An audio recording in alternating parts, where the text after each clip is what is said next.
Kinder, das ist kein reines Vergnügen, in so einer dunklen Kiste zu liegen.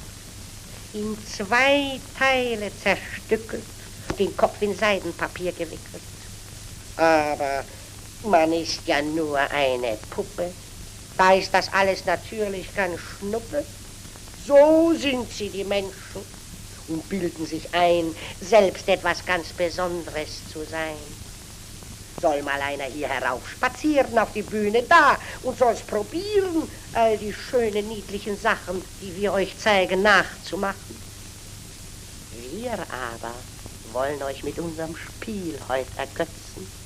Es soll unsere Kunst euch in Staunen versetzen durch ein Schauspiel, in welchem es sich darum handelt, dass man Menschen in Raben verwandelt. Kurzum, ich schwöre, ihr werdet eure Freude haben an unserem Film Die 7 Raben.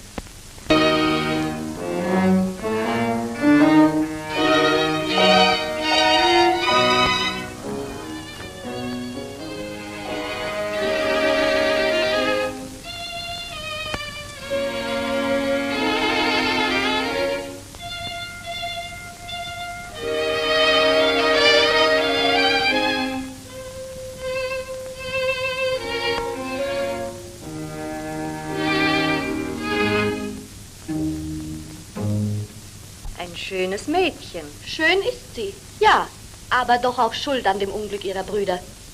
Die schuld am Unglück ihrer Brüder? Was meint ihr, liebe Frauen? Oh, das lass dir nur von deiner Mutter erzählen. Die weiß das besser als ich. Kennt ihr die Geschichte nicht, Frau Nachbarin?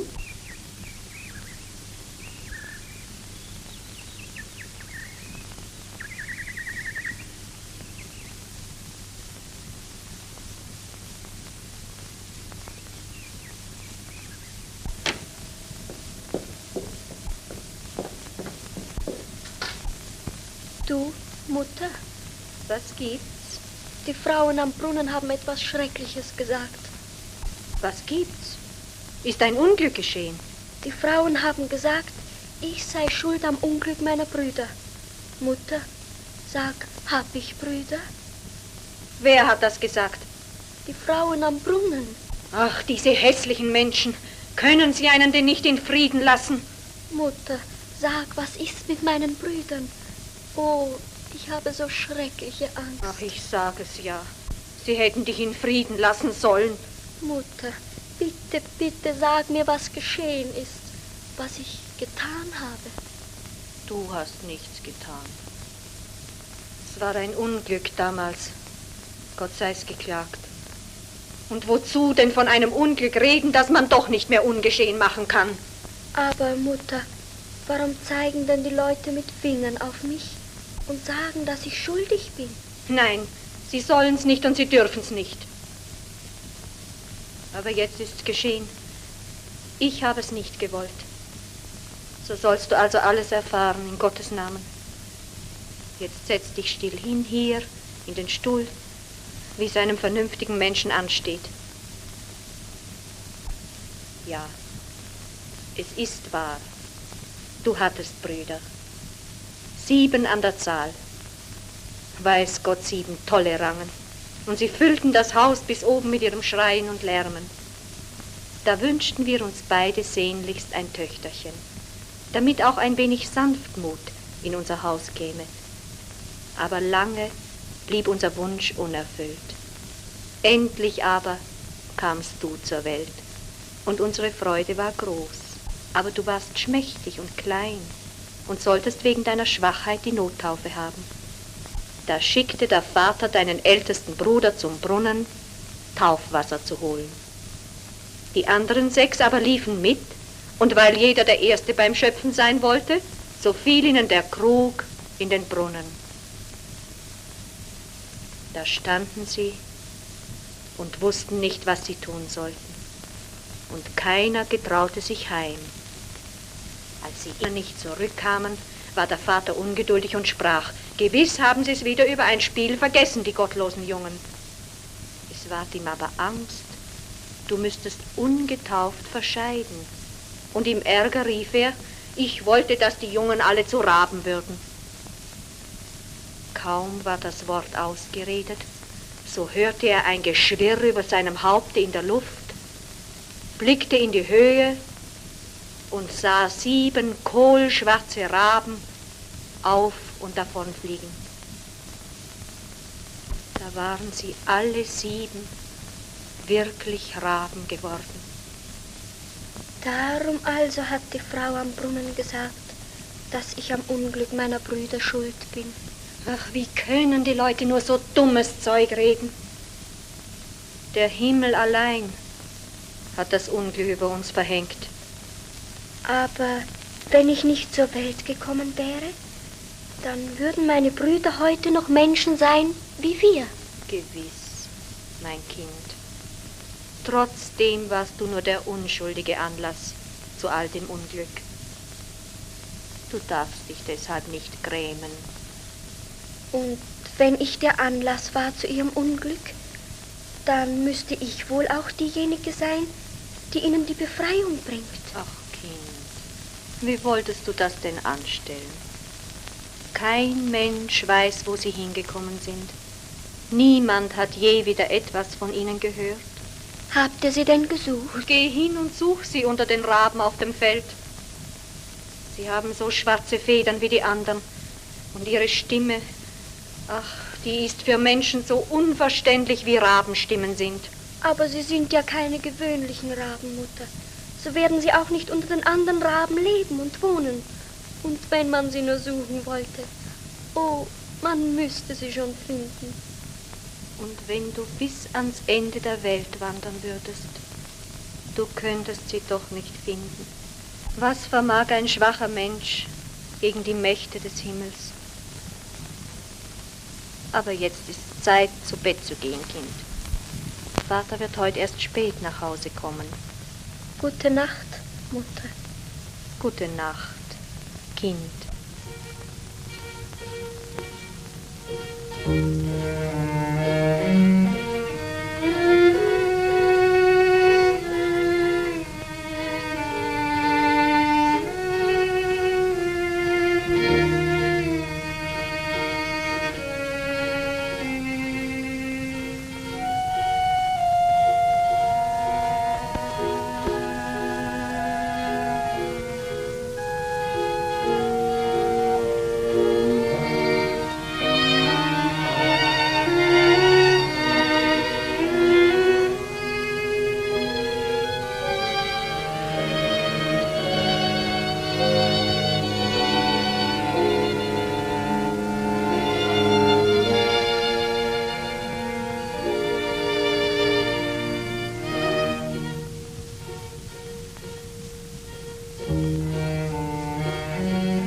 Guten Abend, Frau.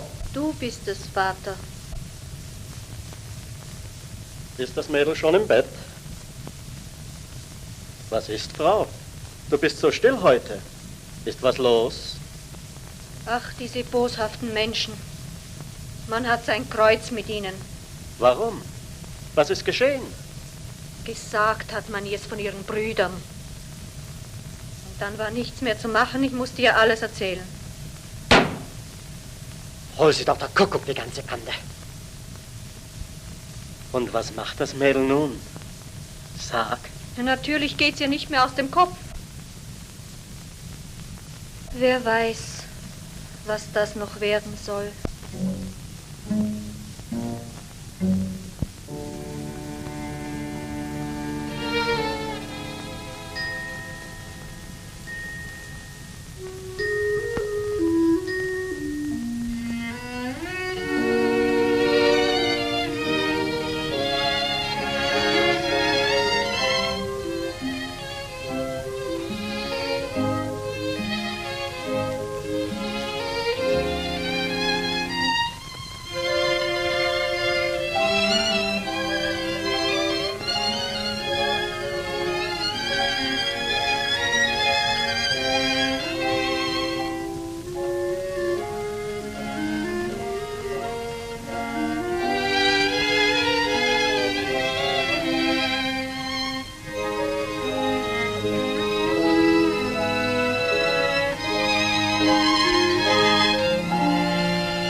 Oho, wo aus denn so früh, Kleine?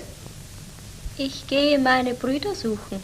Na, da musst du dir erst Flügel wachsen lassen, damit du in alle Rabennester gucken kannst.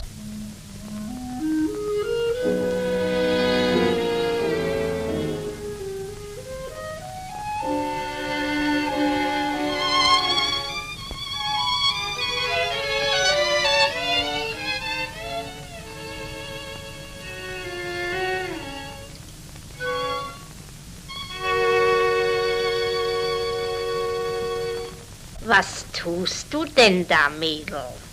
Ich gehe meine Brüder suchen. Mein Gott, deine Brüder.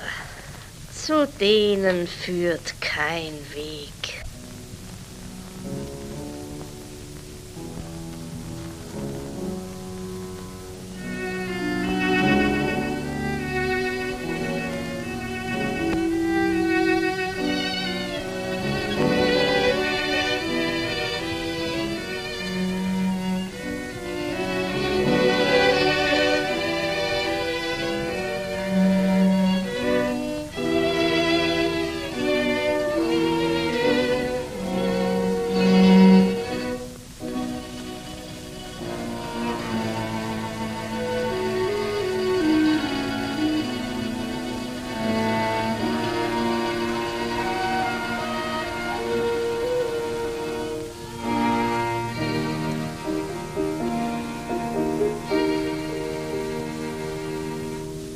Ja, Mädel, wo kommst du denn her?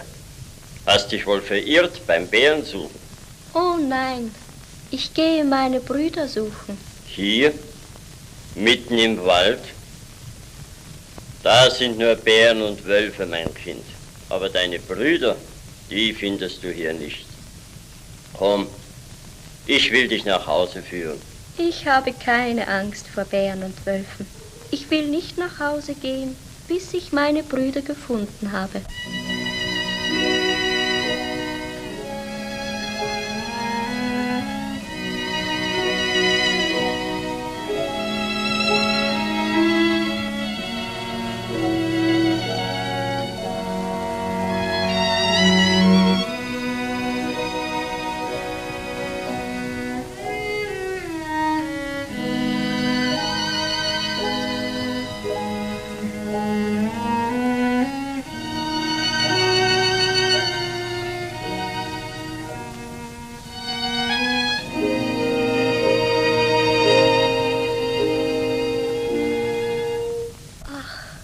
Wenn mir nur einer sagen wollte, wo meine Brüder sind.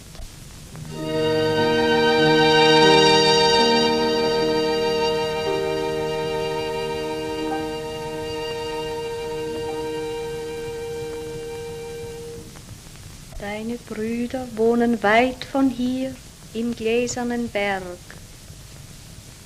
Willst du 7 Jahre lang schweigen und 7 Hemdlein spinnen, so du mir das geloben kannst, wirst du deine Brüder erlösen. Ja, gute Fee, ich will es dir geloben. Wohlan, dann sollst du in 7 Jahren deine Brüder wiedersehen, gesund und froh.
Das ist die Geschichte von den 7 Brüdern, die zu Raben geworden sind.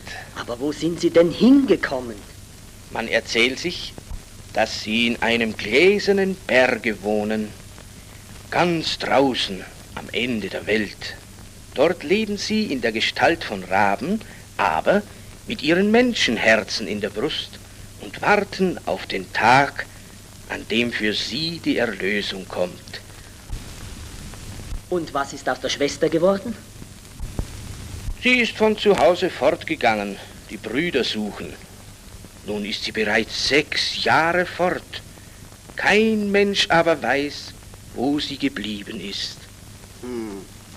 Die Geschichte ist gut. Das, was ich da rieche, ist noch viel besser. Ein amoröser Duft, wahrhaftig. So kann nur ein Braten riechen, der fertig ist. Hörst du, Koch? Der Braten ist beleidigt, wenn du ihn noch länger warten lässt. Sieh nur, wie ihm die Tränen herunterlaufen. Diese edlen, fetten, schmalzigen Tränen. Hände weg! Der Fürst ist noch nicht da. Und so lange müssen wir warten. Ach so, der Fürst wünscht Hackbraten. Wieso Hackbraten? No, in einer Viertelstunde ist das Ding da zäh wie Leder. Dann musst du dem Herrn Fürsten statt des Messers ein Hackbeil servieren. Halt dein loses Maul. Der Fürst wird sich verirrt haben.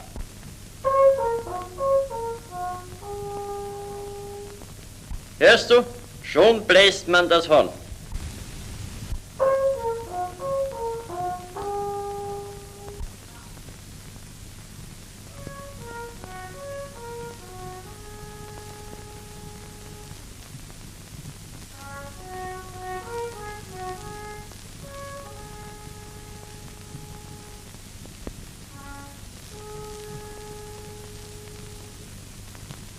Wer bist du, Liebe?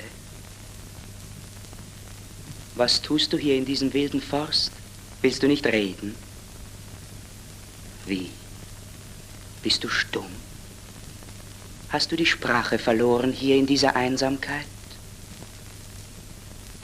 Wer du auch bist, holdes Geschöpf, nie noch sah ich solche Schönheit. Willst du mit mir kommen? Du sollst alles haben, was du begehrst.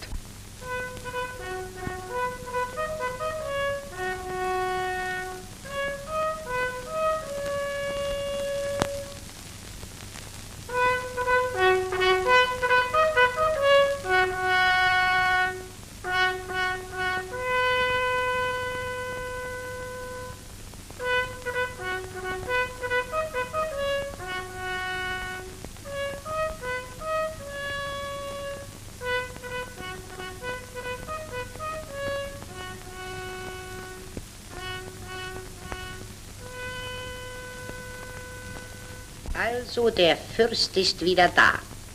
Es war auch die höchste Zeit, sonst wär's um den schönen Braten geschehen gewesen. Du Vielfraß, du! Viel Fraß hin, viel Fraß her. Mir ist eine saftige Eberkeule in der Bratpfanne lieber, als eine stumme Waldjungfrau in einem hohlen Baum. Was? Sie ist stumm? So stumm wie unsere Karpfen im Schlossteich. Und da will sie der Fürst zu seiner Frau machen? Warum nicht? Sie zankt und klatscht nicht, widerspricht nie und er hat immer das letzte Wort. Eine bessere Frau könnte ich mir auch nicht wünschen. Seht, da kommen sie. Ei, wie fein. Man hat einen Eilboten ins Schloss geschickt, um sie mit den schönsten Kleidern auszustaffieren, die dort zu finden sind.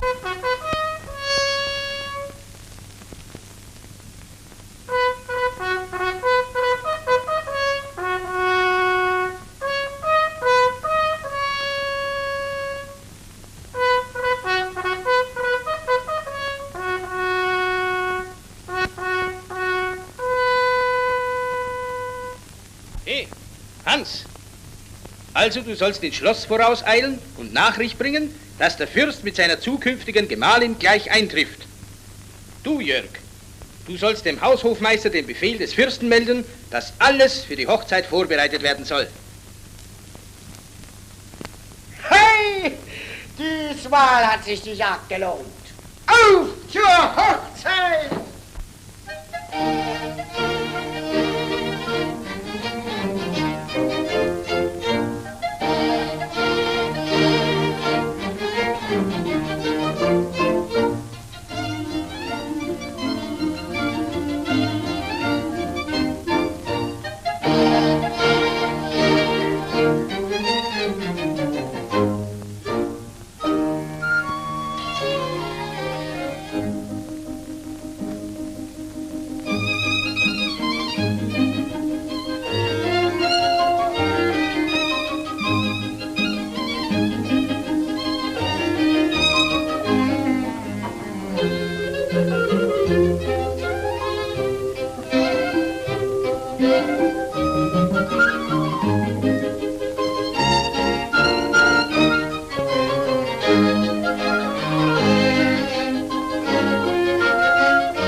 Ihr habt wohl Hochzeit heute, was? Freilich, Herr, unser gnädiger Landesfürst heiratet.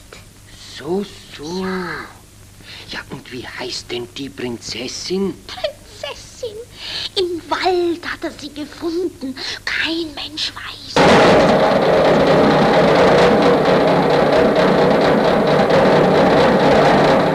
Sagt selbst, es ist doch bei Gott eine Schande, dass ein Fürst sich keine bessere Frau zu suchen weiß.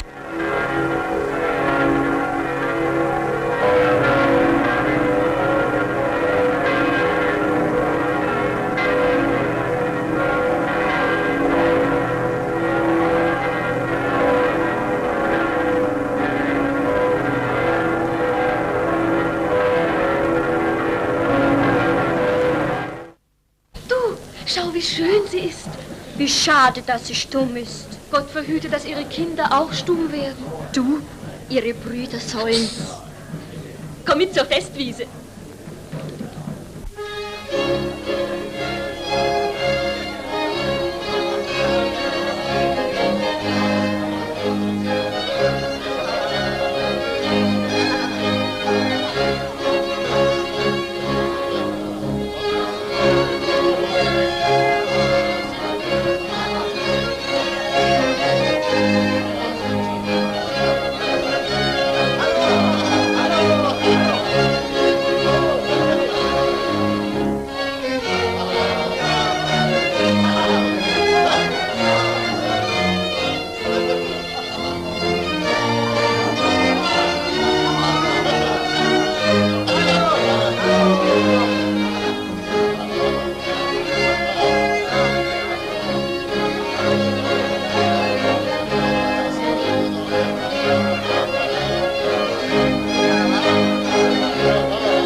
Ja, es war ein prächtiges Hochzeitsfest. Und seither braucht kein Armer mehr zu hungern. Komm, Marthe, lass uns gehen. Es wird Zeit.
Die hat ein Herz voll Mitleid, die gute Fürstin. Die Leute sagen, sie kennt keine andere Sorge als die Armen.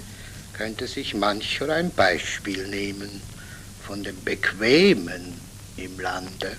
Oft soll sie spät nachts noch Licht in ihrem Zimmer haben und emsig bei der Arbeit sitzen.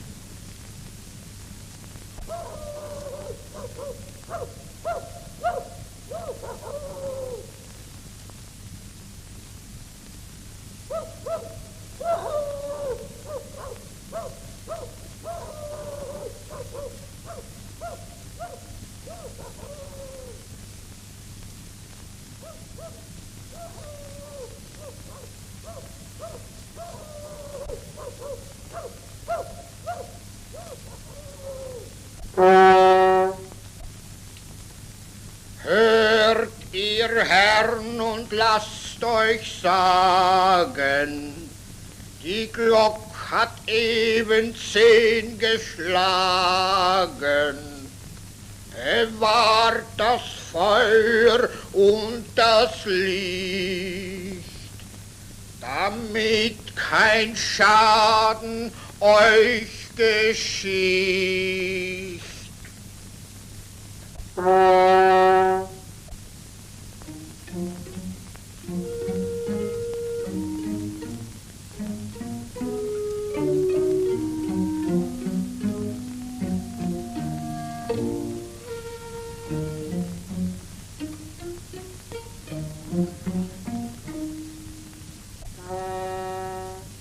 Hört ihr Herren und lasst euch sagen, die Glock hat eben 12 geschlagen. Bewahrt das Feuer und das Licht, damit kein Schaden euch geschieht.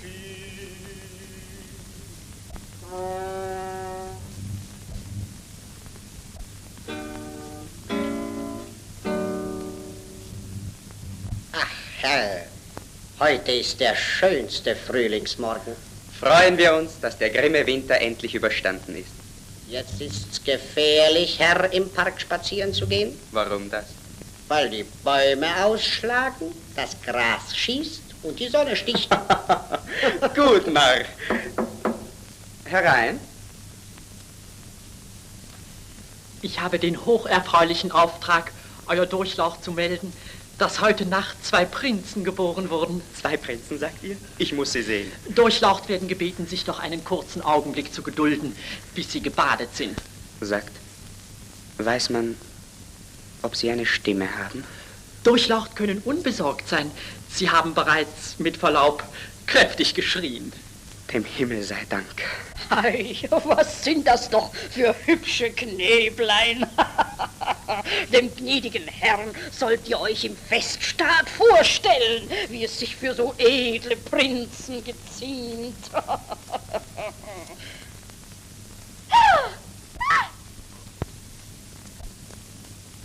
Herrgott, sie ist eine Hexe. Schweige, sonst wirst du deine Brüder nicht erlösen.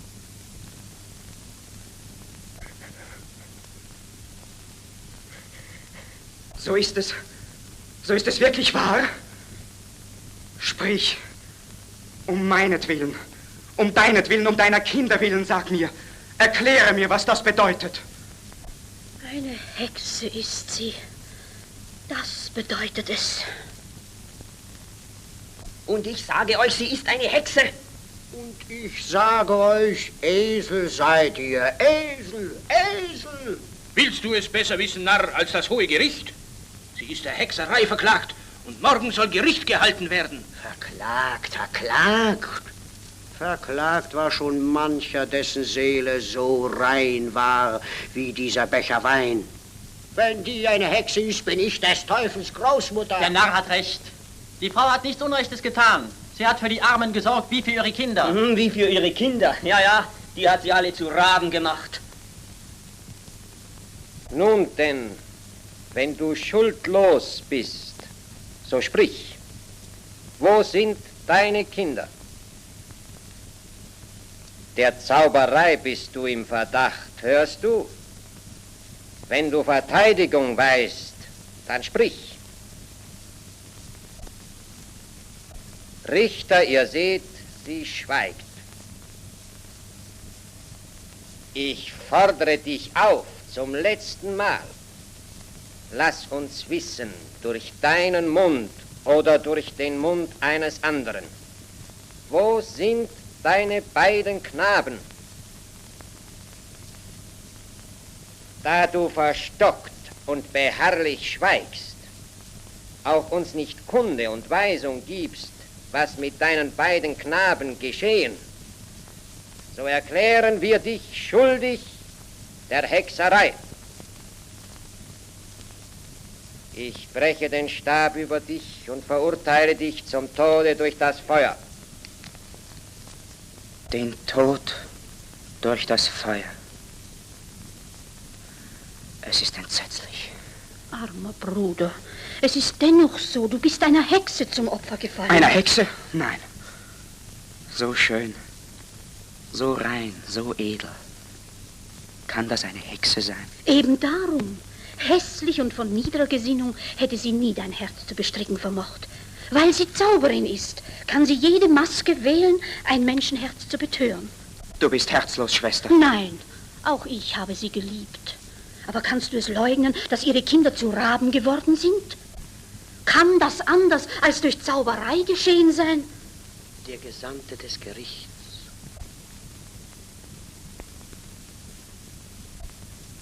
Im Namen und Auftrag des Hohen Geistlichen Gerichts, hier ist das Urteil. Das Gericht erbittet eure Unterschrift. Meine Unterschrift? Nein. Mein Fürst, bedenkt, wenn ihr nicht unterschreibt, nun, wird man sagen, in eurem Lande gibt es keine Gerechtigkeit mehr. Sie hat die Erben des Landes den bösen Mächten ausgeliefert. Für sie gibt es kein Gesetz, weil... Nun, weil? Weil die Liebe des Fürsten sich schützend vor sie stellt. Eure Richter, wird man sagen, wissen den Armen wohl zu treffen. Der Mächtige aber darf jedes Verbrechen begehen. Schwester, was sagst du? Dir bleibt keine Wahl. Lasst mich allein.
Was willst du? Da hinein, strenger Herr. Ins Gefängnis? Das kann sich auch nur ein Narr wünschen. Sie wird traurig sein, unsere Fürstin. Ein paar Lieder zur Laute, denke ich, könnten ihr gut tun. Nichts da. Es gibt keine Fürstin mehr. Verstehst du? Eine zum Tode verurteilte Hexe ist hier gefangen. Ei, was du sagst. Zum Tode verurteilt? Da müsste der Fürst wohl erst unterschrieben haben, denke ich. Der Fürst hat unterschrieben. Unterschrieben, sagst du? Der Fürst?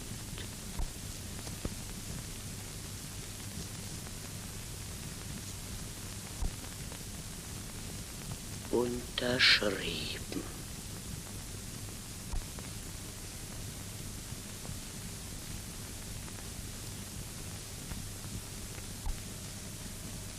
Sie wollen deinen Tod. Ich kann ihnen nicht widersprechen, wenn du nicht redest. Nur du kannst das Schreckliche verhindern. Mir kannst du doch ganz vertrauen. Morgen soll das Urteil vollzogen werden. Hörst du? Lass mich rufen, wenn du anderen Sinnes geworden bist.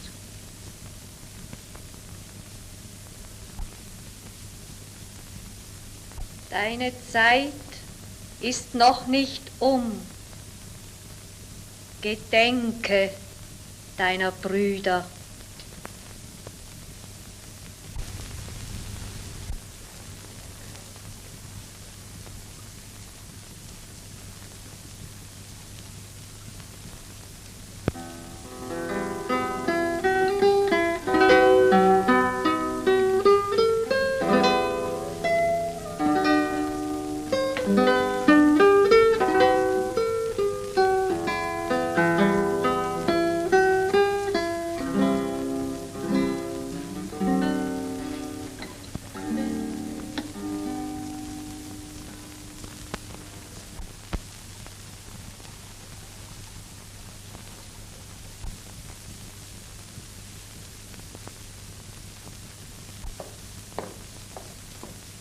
Vater, komm zur Morgensuppe.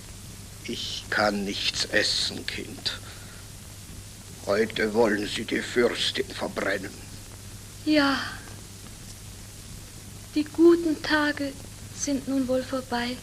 Ich bin alt und blind. Aber das eine weiß ich. Die Fürstin ist schuldlos. Komm, Marte, gehen wir. Ich habe keine Ruhe mehr.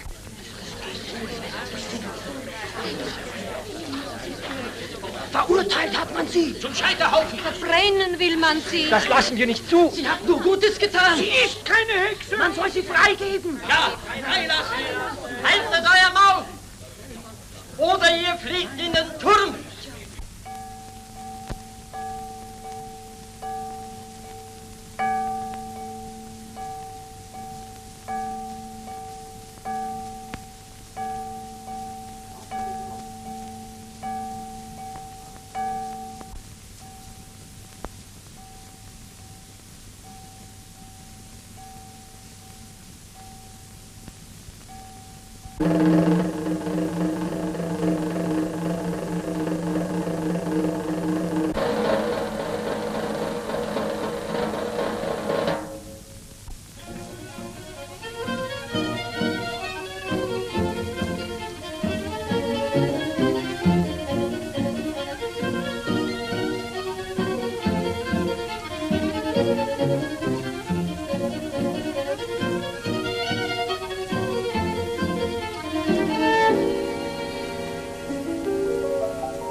Komm.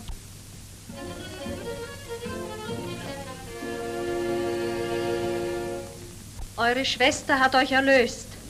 Jetzt aber steht sie selbst am Rande des Todes. Insonderheit, da sie der Zauberei und des Umganges mit bösen Geistern überführet, so soll sie Kraft des Urteils eines hohen geistlichen Gerichts mit dem Feuer vom Leben zum Tode gestraft werden.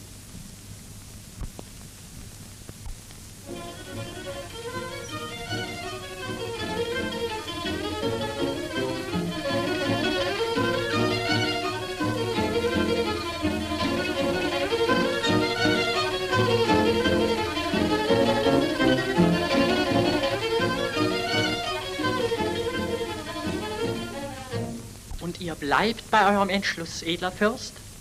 Hier ist die Urkunde. Du willst wirklich dem Thron entsagen, Bruder? Unmöglich. Ich habe eine Unschuldige dem Tode überliefert.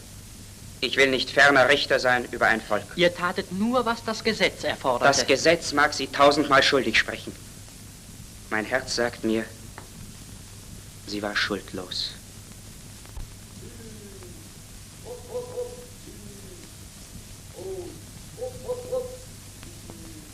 Tu den Gaul her, Bauer. Es soll dein Schade nicht sein. Lauft, Brüder, was die Beine hergeben. Ich will vorauseilen. Wir müssen sie retten.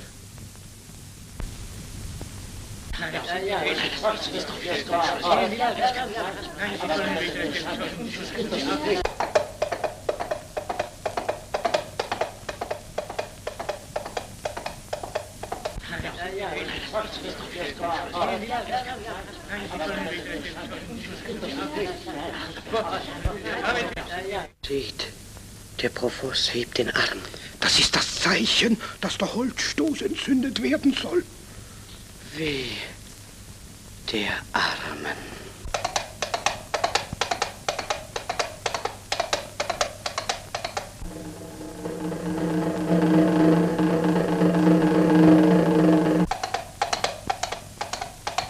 Einhalten!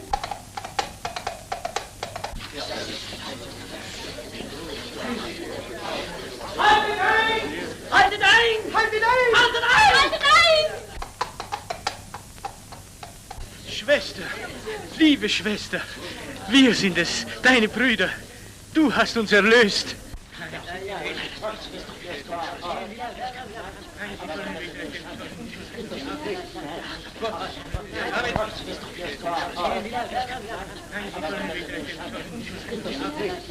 Was sagst du? Ihre Brüder hat sie erlöst. Du, sie hat ihre Kinder wieder. Da kommen sie. Wer? Ihre Brüder. Wo? Da. Platz da! Platz da! Der Fürst kommt.